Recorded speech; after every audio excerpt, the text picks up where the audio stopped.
Nobody screamed when the sidewalk locked up. That's how you knew it was serious. 3 men, 1 woman, and no exits left between the stoops and the curb. And somewhere in that quiet, a decision was already being made about who would be allowed to breathe tomorrow.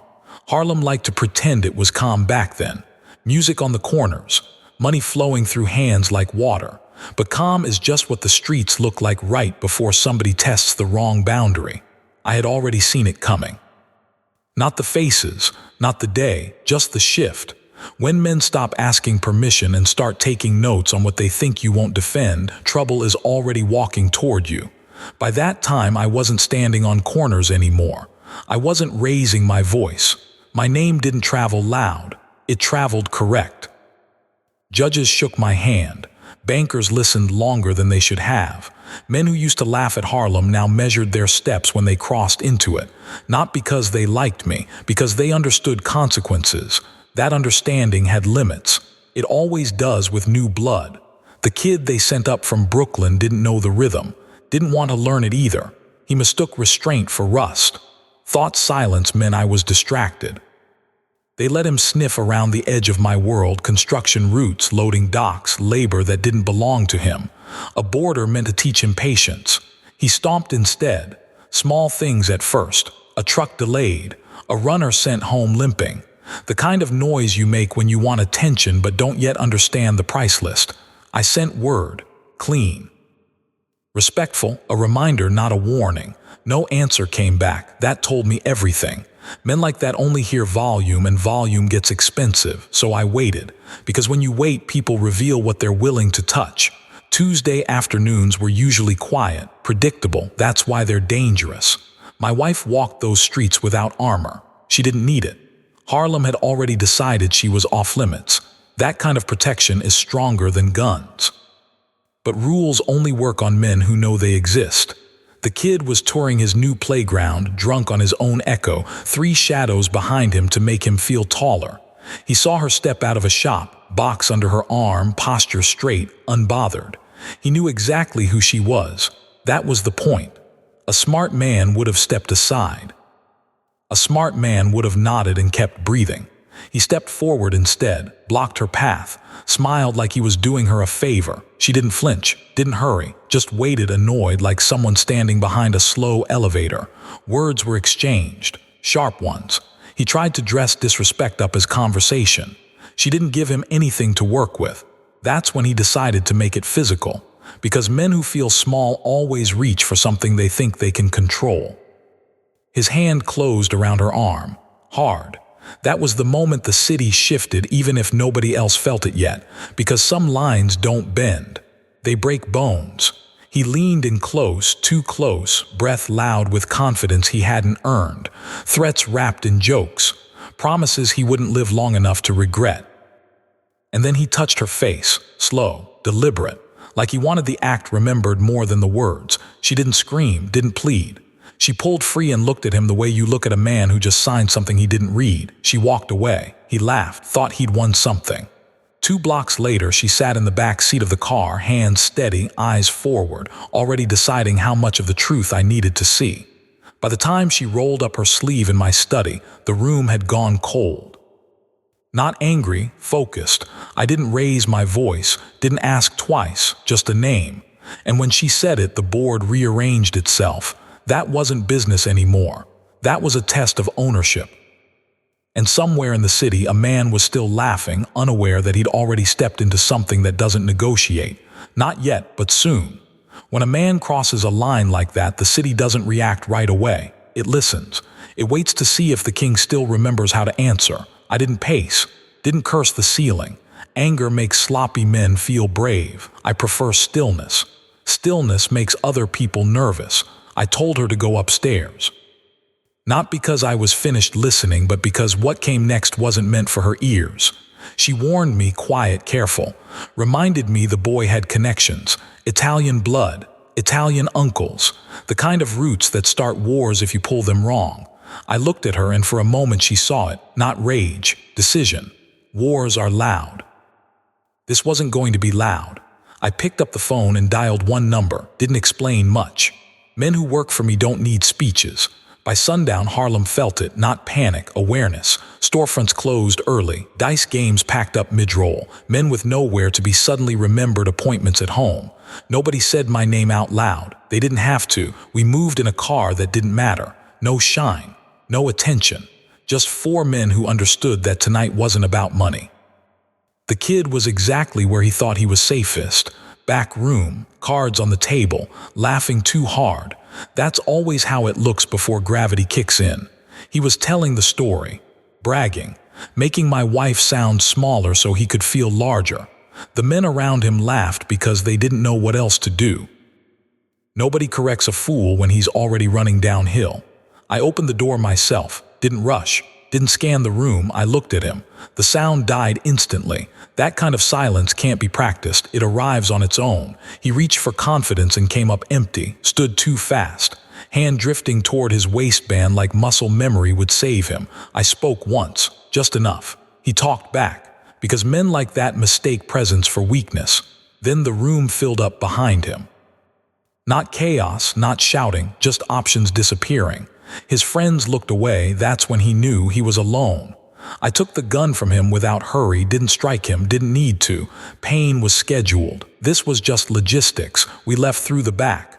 Nobody followed. Nobody asked questions.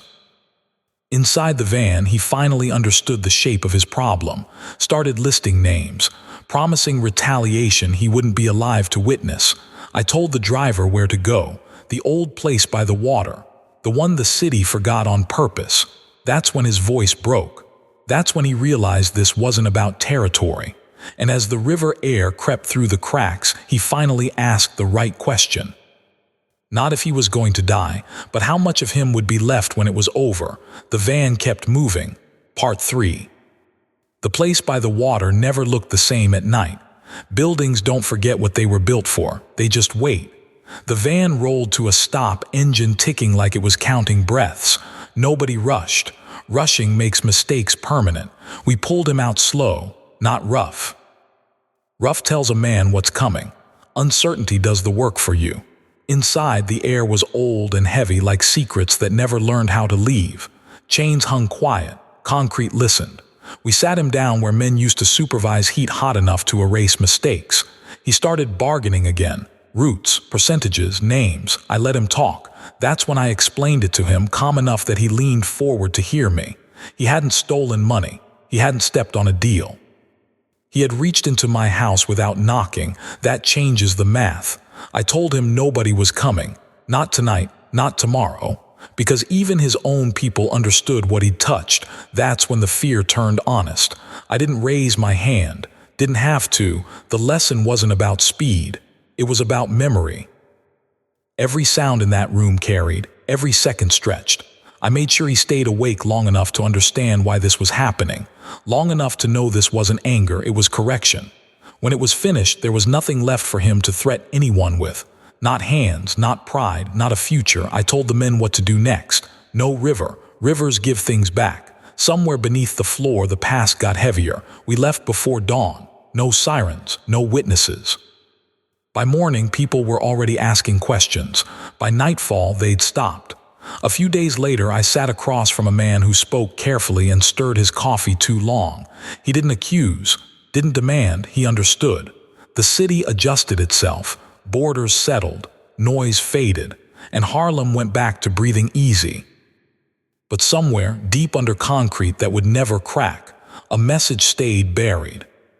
Not loud, not flashy, just permanent. And anyone thinking about testing it again would have to decide something important first. Whether they wanted to be remembered or erased.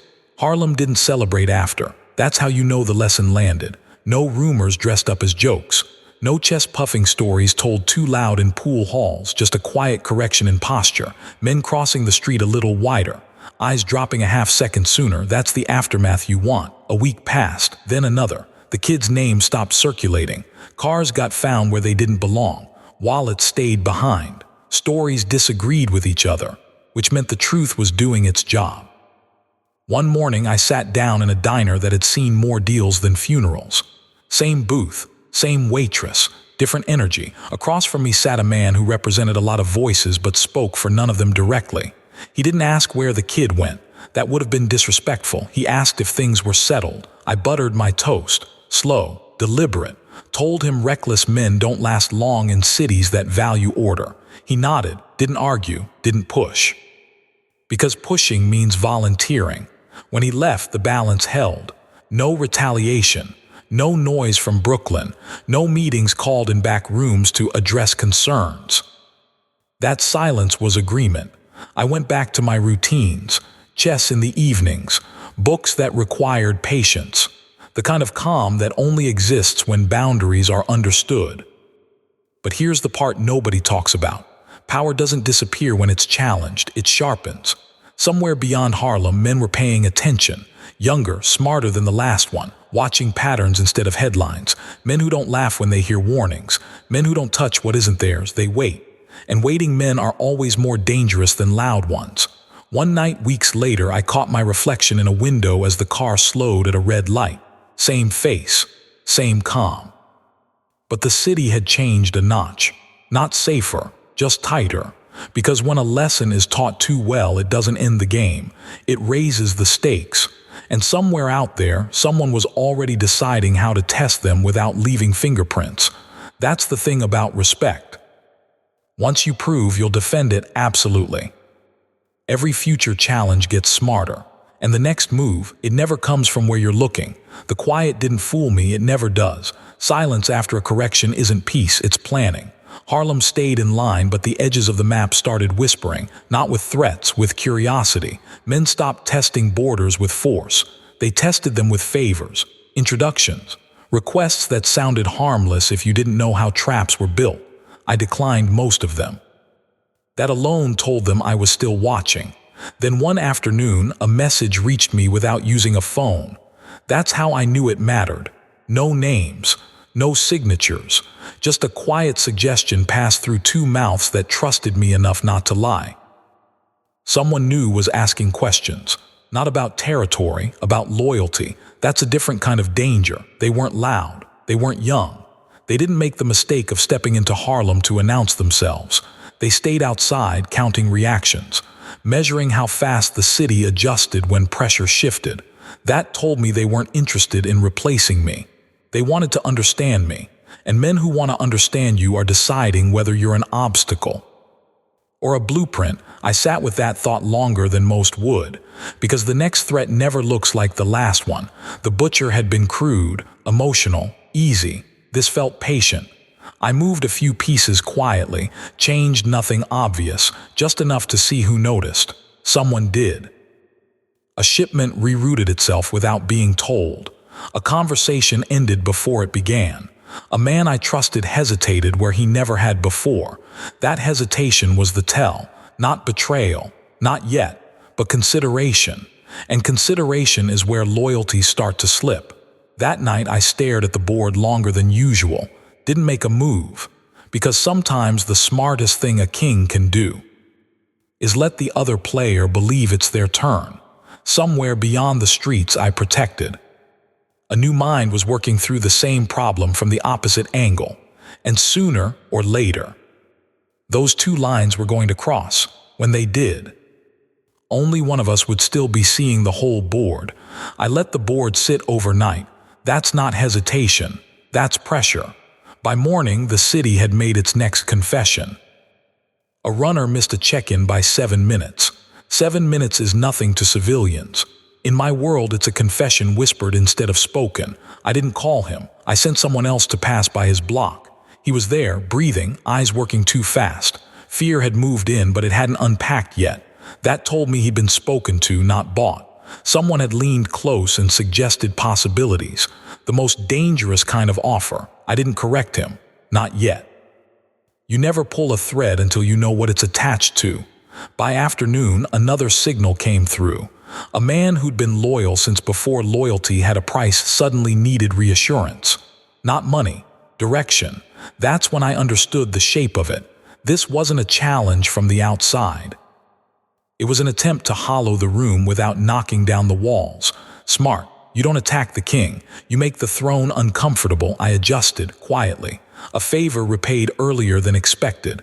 A debt forgiven publicly but remembered privately. Just enough motion to let the watchers know I was still counting.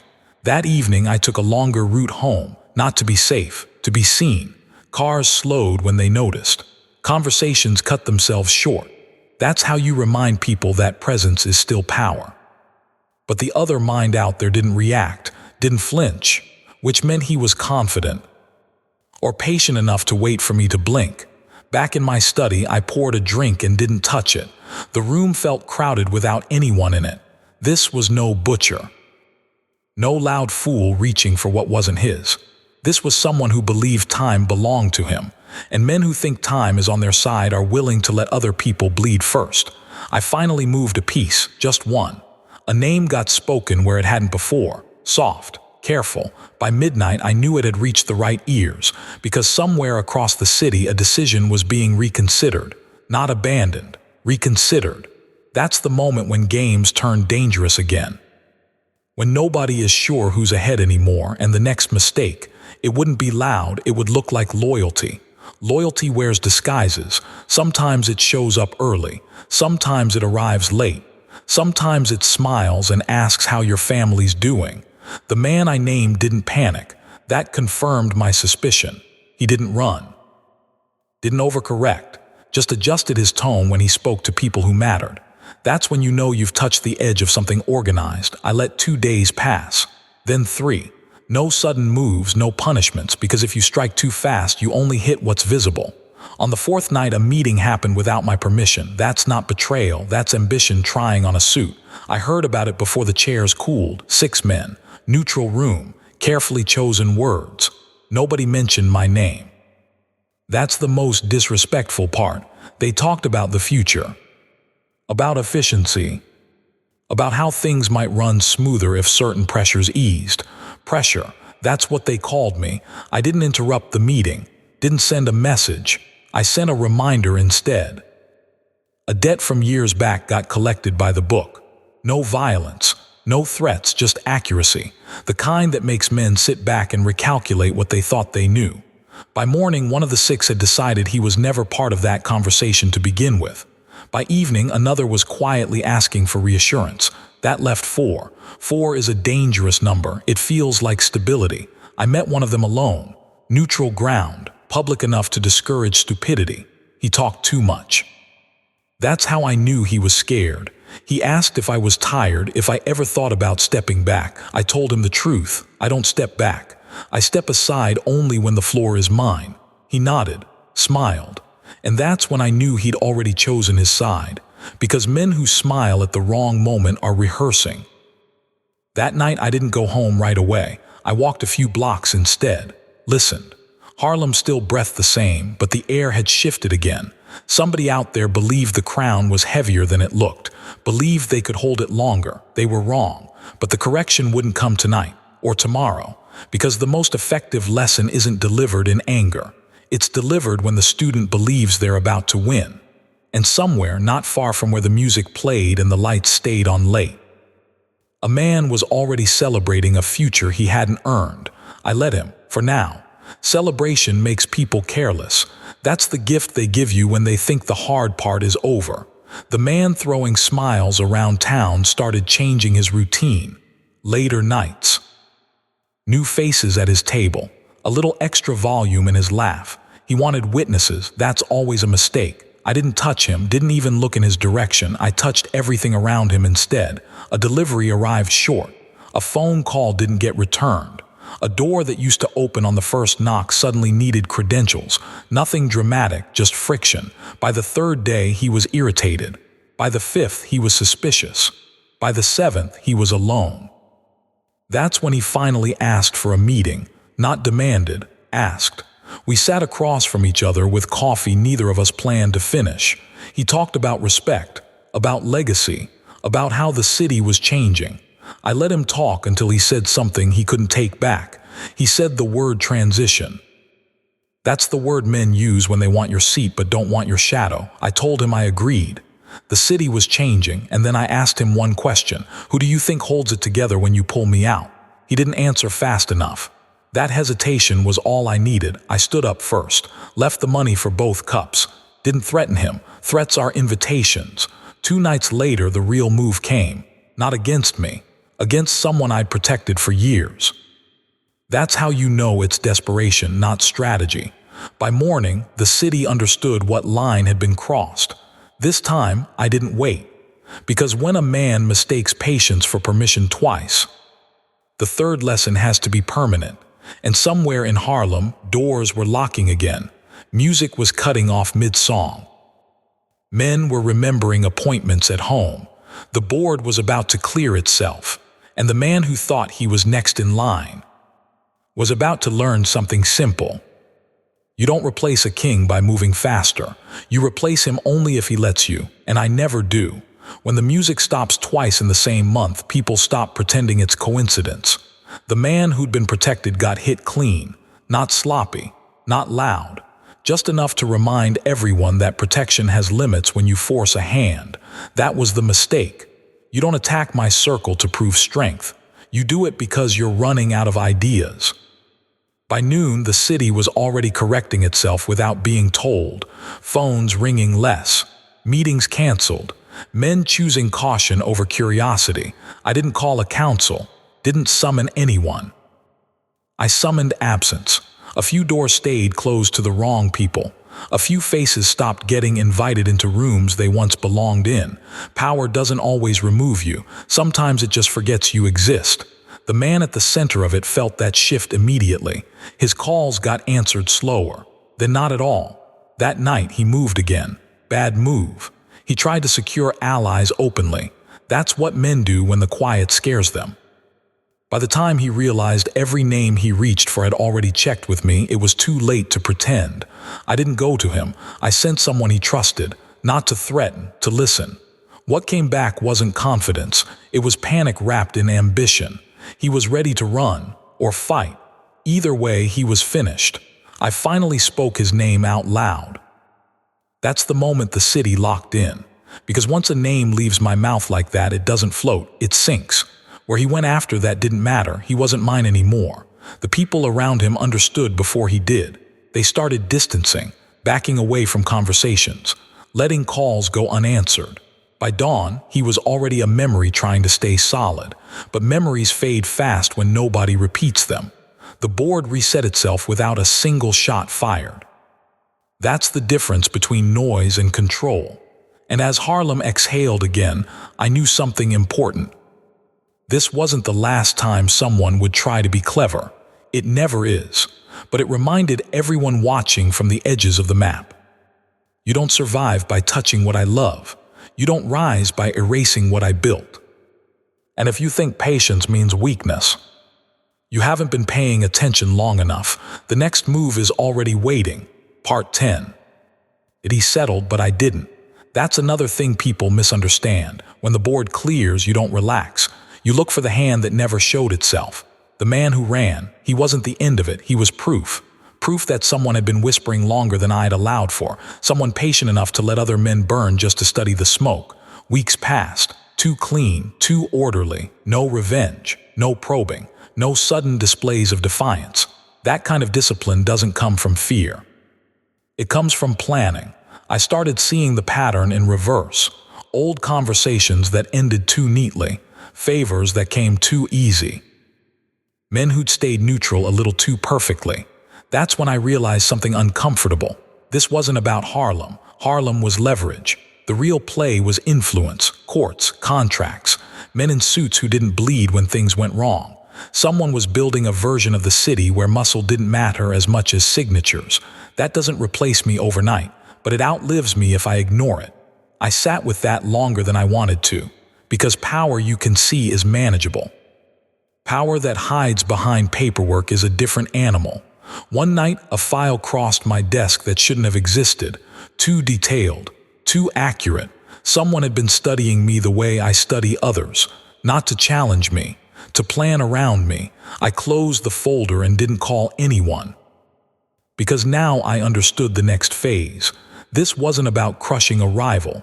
It was about deciding what kind of king survives the future. And somewhere, in an office far from the streets, A man who'd never raised his voice was making a move that didn't involve guns at all. That's when the game changes, because you can't break hands you can't reach, and the most dangerous enemies don't live on the corners. That's the problem with enemies who don't sweat. You can't hear them coming. The file stayed on my desk for 3 days. I didn't open it again. Didn't need to. Once you know you're being mapped, every shadow looks different. The streets still answered to me. That hadn't changed. But influence was starting to move sideways instead of forward. Permits delayed. Licenses questioned. Men who never cared about legality suddenly discovered concerns. That's when I knew this wasn't a man trying to take my seat. It was a system trying to make the seat irrelevant. I adjusted again. Not with violence, with presence. I showed up places I hadn't been seen in years. Sat quietly where my name still carried weight. Let people remember that signatures don't walk alone. Some doors reopened. Some didn't. That told me who had already chosen the future over loyalty. I didn't punish them. Not yet, because fear works on men, not on structures. Late one night I stood by the window and watched Harlem breathe. Same lights, same rhythm, but underneath it something new was being built. Something that didn't care who bled to make room. The question wasn't whether I could stop it. The question was whether stopping it would cost more than adapting to it. That's the choice every long-standing power faces. Fight the tide, or learn how to ride it without drowning. Somewhere out there, the man behind the paperwork believed I was too old to change. He was betting on time, and time is dangerous, because it convinces smart men they're inevitable. I smiled then, just a little, because inevitability only exists when nobody interferes, and I was very much still interfering. The next move wouldn't be loud, it wouldn't be fast, but when it landed, it would remind everyone, from the streets to the offices, that kings don't disappear, they evolve. Part 12. Evolution makes noise at first, then it learns how to whisper. I didn't move against the system, I moved through it. A favor here, a delay there, nothing illegal, just pressure applied where it wasn't expected. Men in suits hate unpredictability more than they hate violence. Violence fits on reports. Uncertainty ruins careers. The paperwork man started feeling it before he understood it. Meetings rescheduled, approvals stalled without explanation. All clean, all polite. That's when he reached out, not directly. That would have been admission. He sensed someone who smiled too easily and talked like compromise was his native language. We sat down. He offered partnership without using the word. I listened. He believed the streets were dying, that the future didn't need men like me. That progress would eventually smooth everything rough out of existence. I didn't argue. I asked him one thing instead. Who do you think keeps the rough parts from cutting through the floor? He paused, just long enough. That pause told me he'd never had to answer for consequences, only outcomes. We ended the meeting politely. No deal made, no threats exchanged. But when he left, he understood something had shifted, because the next morning the delays stopped. The pressure eased, the system corrected itself, not because he won, because he realized fighting me wasn't efficient. That's the victory most people never see. You don't crush every enemy, some of them you educate. Harlem stayed standing, the streets stayed fed. The future kept moving, but now it moved with me in it. Still, I know better than to believe in endings. Somewhere down the line, another man will look at what I built and think he sees a gap, a weakness, an opportunity, and when he does, the city will go quiet again, not in panic, in recognition, because the game never stops. It only waits for the next person to forget, who's been seeing the whole board the entire time. Part 13. People think survival means winning. It doesn't, it means staying necessary. Years into power, the danger isn't the man with ambition. It's the moment people start believing they can function without you. That's when history sharpens its knife. I felt that shift one winter morning, not through rumors, through absence. No calls asking advice. No quiet confirmations before moves got made. Men weren't disobeying me. They were skipping a step. That's subtle. That's lethal. I let it happen longer than anyone expected. Because when people think they've outgrown you, they reveal exactly how they plan to replace you. A new layer was forming, Not violent, not loud, efficient. Younger men, educated, clean hands, clean shoes, clean records. They spoke the language of progress and stability. They weren't wrong, they were incomplete. They thought order was built on rules. They forgot rules only work when someone enforces what happens after they break. One night a deal collapsed that shouldn't have. No guns, no threats, just a signature withdrawn at the last minute. That deal fed 3 neighborhoods. Whoever pulled that string wanted me to respond emotionally, to expose myself as outdated muscle. I didn't. I responded surgically. I let the neighborhoods feel the absence for exactly one. Just long enough for discomfort to turn into panic. Then I restored it, not publicly, not dramatically, quietly. By morning, the question wasn't who stopped the deal, it was who fixed it. That's when the younger men realized something too late. They could design the future, but they couldn't stabilize the present without me. And when that truth settled in, someone panicked, because panic doesn't come from weakness. It comes from losing control of a plan mid-execution. That night I got word of a private meeting I wasn't meant to know about. Different faces this time, higher ceilings, longer consequences. They weren't discussing removal anymore. They were discussing containment. That's more dangerous, because you don't cage a man unless you're afraid of what he'll do next. And as I sat alone, staring at the board I'd been playing on for decades, I realized the truth most men never do. The endgame isn't about power. It's about who decides. When the game is over, and someone out there was getting ready to make that decision for me. Containment sounds civilized. That's why it works. You don't attack the man. You surround the space he breathes in and wait for him to suffocate quietly. That meeting wasn't about removing me from the board. It was about shrinking the board itself. Fewer introduction, shorter windows, decisions made before I even heard the question. They weren't challenging my authority. They were rerouting relevance. I let it tight. Because cages only work when the man inside doesn't realize he's being measured. I spent those days listening more than speaking, watching who grew confident, watching who avoided my eyes. Fear has posture, so does ambition. One name kept floating to the surface, not loud, not flashy. A man who never raised his hand but always seemed to be in the room when things tilted. The kind of man who doesn't push pieces himself. He convinces others it was their idea. That's the architect. I didn't reach for him. I reached around him. A favor he'd counted on went unanswered. A timeline he'd promised slipped by a week. Then another. Nothing illegal, nothing personal, just gravity returning to normal. That's when he blinked. Not publicly, privately. He sent a message through a channel that hadn't been used in years. Old etiquette, old respect. He wanted to talk. I agreed. Because when architects ask for conversation, because they've realized the foundation isn't as stable as the blueprint suggested. We met where no one could overhear, but everyone would notice. That balance matters. He spoke first, carefully, talked about transitions, legacy, time. I let him finish. Then I told him something he hadn't considered. Containment only works on men who still need permission. The room went quiet after that, not tense, honest. He smiled. I didn't. That's when he knew this hadn't gone the way he planned. We stood. Shook hands. To anyone watching, it looked like understanding. But as I walked away, I felt it. The shift, not victory, not peace.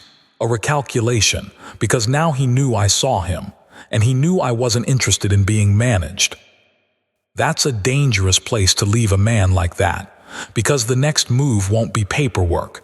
It won't be favors. It'll be something irreversible, and somewhere between now and then, someone is going to decide whether I'm too expensive to keep or too dangerous to remove. Either way, the board is about to lose a piece. 2 parts means no wasted motion, so I stopped preparing. Preparation is what you do when you think the other side might blink. They weren't blinking anymore. The architect made his move quietly, not against me directly, against the structure that kept things balanced. A contract rerouted, a signature redirected. A single decision meant to choke 3 streams at once. Clean, legal, devastating. That was the moment he chose the kind of ending he wanted. I didn't rush to fix it. I let it sit just long enough for the damage to start showing, just long enough for the wrong people to feel exposed. Then I did something unexpected. I stepped forward, not with muscle, not with threats, with accountability. I let the consequences land exactly where they were designed to be avoided, on desks that never expected to answer for street-level fallout, on men who thought distance made them immune. Suddenly, phones were ringing upward instead of down. Questions were being asked in rooms that hated questions. The architect realized too late what I'd done. He tried to make me irrelevant by cutting supply. I made him responsible for the shortage. That's a different kind of pressure, because violence disappears into rumors. But responsibility leaves paperwork. He reached out again, not through intermediaries, direct. That's how I knew the end was near. We met once more, same balance, same quiet. He spoke carefully, but the confidence was gone. He offered resolution, compromise, a clean exit. I told him no. Not because I wanted revenge, because if I accepted, he'd survive long enough to try again. This wasn't about winning anymore. It was about ending the idea that containment was possible. I stood first. He didn't stop me this time, and as I walked away, I knew exactly what he would do next, because men like him only have one move left when they lose control. They escalate, and escalation leaves fingerprints. The city didn't feel it yet, but it was coming. And when it did, there would be no room left to hide behind systems, titles, or silence, one way or another. The game was about to end. Escalation always tells the truth. It's the moment a man stops pretending he's clean. The architect made his last move the only way he knew how. He reached for protection instead of power, started looping in names that weren't supposed to know his, dragging light into places that only worked in shadow. That's when the system turned on him, not because of me, because systems hate exposure more than they hate corruption. Files surfaced. Timelines didn't match. A signature landed where it shouldn't have. Nothing dramatic. No headlines, just enough pressure to make the wrong people nervous. By the time he realized what was happening, he was already being isolated the same way he tried to isolate me. Calls unanswered, meetings postponed, support quietly withdrawn, containment reversed. He didn't disappear, men like that rarely do. He became irrelevant, that's worse. Harlem never shook, never panicked, it adjusted like it always does. Life went on, music played, money moved. And my name stayed where it belonged, not shouted, not questioned. I didn't celebrate, didn't make speeches, didn't claim victory. Because the real win wasn't surviving him. It was proving something deeper. That power built only on systems collapses when someone understands both sides of the board, the streets and the rooms above them. I went back to my routines. The quiet ones, chess, books. Long walks where nobody followed. People still asked how I stayed ahead. I never answered, because the truth isn't complicated. I never needed to move first. I only needed to see everything. And in a city that eats men who rush. That's the difference between a reign and a rumor. The game didn't end that night. It never does. But the myth did. And everyone watching learned the same lesson. You can plan around a king. You can wait him out. You can even try to cage him, but if he sees the whole board, he decides. When it's over,